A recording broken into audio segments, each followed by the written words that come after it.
觉得全世界都好像遗弃你了。晚上夜深人静，躺在床上就看着天花板，想：哎呀，我现在45岁，还有多45年要怎么过？我有一个很好的朋友，他就问我，Jackson，你有忧郁症是吗？ Many single fathers, they keep to themselves. They don't reach out for help because there's this sense of embarrassment and shame involved.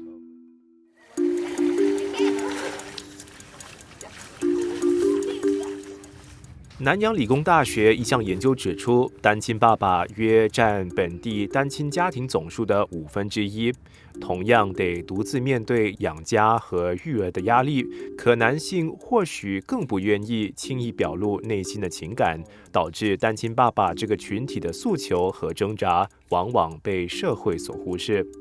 他当时起初可能会有点想念妈妈，就问妈妈去哪里，我们就跟他说：“哦，妈妈已经去天堂了。”马串杰的妻子怀孕时查出癌症，但他坚持把孩子生下。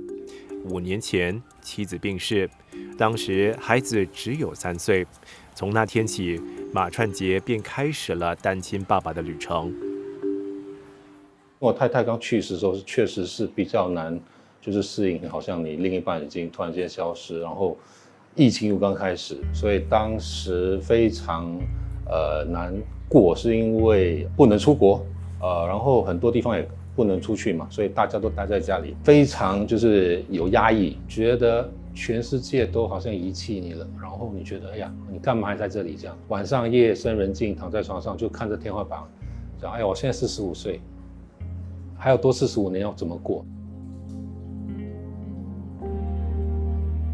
我曾经有去过几次那个心理医生，他说，你的儿子是你太太留下来给你的一个礼物，所以我每当看到他就会想起他，所以每次看到我儿子，我就会想起太太，就这样，然后这样主要是把他养好养大，就是那是我当时最大的一个心愿嘛。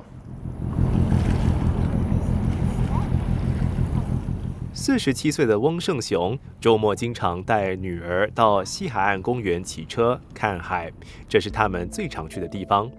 成为单亲爸爸的这3年里，他经历了婚姻破裂、健康亮起红灯与失业的3重打击。我有一个很好的朋友，他就问我，Jackson， 你有忧郁症是吗？我觉得没有，但是那时候其实是会有，因为那时候真的是不知道自己在做什么，不知道自己在想什么。我就有一次我就走去我的旧家那个顶楼，我就看下去，就有一个声音这样好像虽然告诉你自己就跳下去。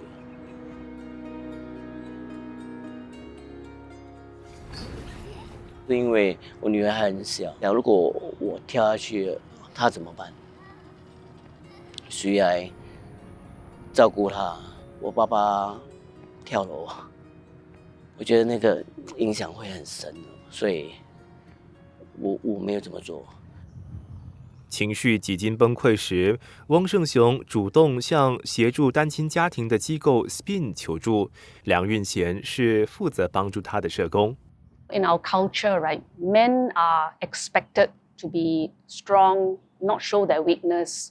They're expected to soldier on their own. For single fathers, there is a sense of a social stigma around having failed at their marriages, have not being able to keep their families intact.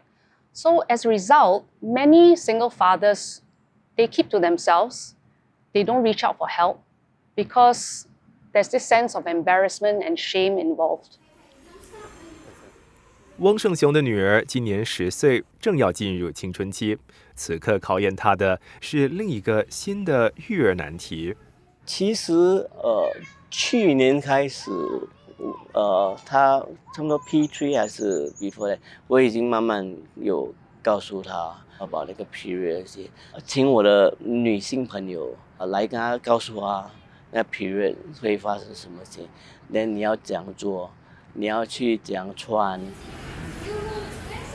我有一次是带我女儿去经过那一店，我会解释给她听，可能那些异样的眼光看着我，怪怪的，这个男的好像跟那女的不能解释什么。我觉得作为一个父亲，没有丢脸不丢脸的事情。如果你需要做一个更丢脸的事情，你会为女儿这么做吗？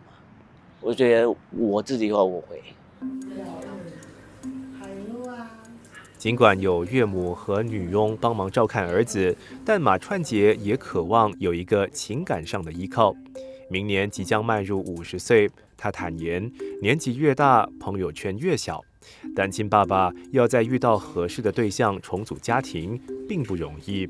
那我现在这个阶段就是要找到或者遇到新的异性朋友嘛，就大概就这3个渠道，一个就是那个软件，第二就是付费的相亲公司，第3就是我周边的朋友，就是介绍他们的朋友给我。你会特别说明自己是单亲爸爸吗？一开始？我应该不会一开始就说吧，单亲爸爸可能是一个减分的一个事实吧。那我不想就第一句说我是单亲爸爸，可能就说了之后就没戏唱了。单身的女生，她们可能不会想先去认识那些单亲爸爸，所以说没办法 ，it is what it is。所以我们就是只能找可能那些能接受我们的那些女生嘛。因为我现在是单亲爸爸嘛，那主要时间还是在工作上。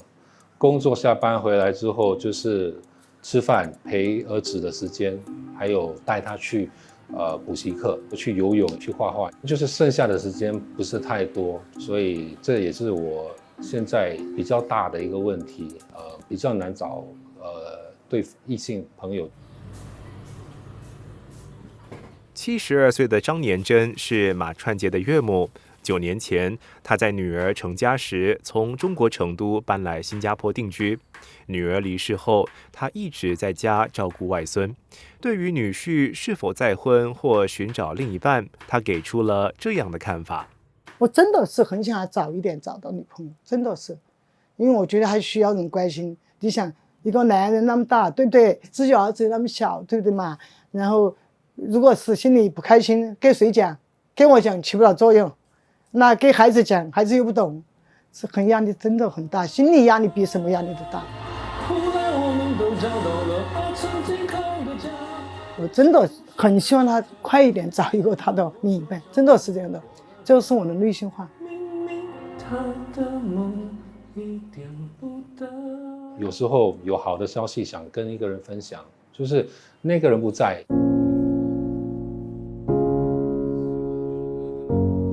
就有些东西想说说不了，也不懂要跟谁说。你觉得你需要这个人吗？需要这个人嘛？哇，这个问题我还没想过。但是如果让我选的话，有还是比没有好。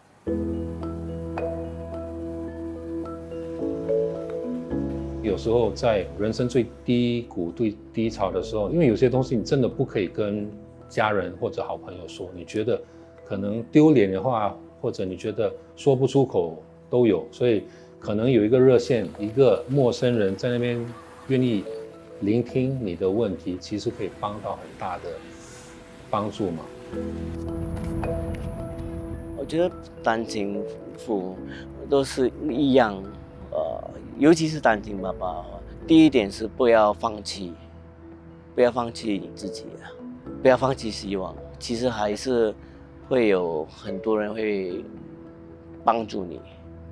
There is no shame in asking and reaching out for help. In fact, the example of Jackson is his willingness to ask for help is actually a strength and not a weakness. And as a result, he has healed, he continues to grow, and he's now much more resourced as a father to his daughter.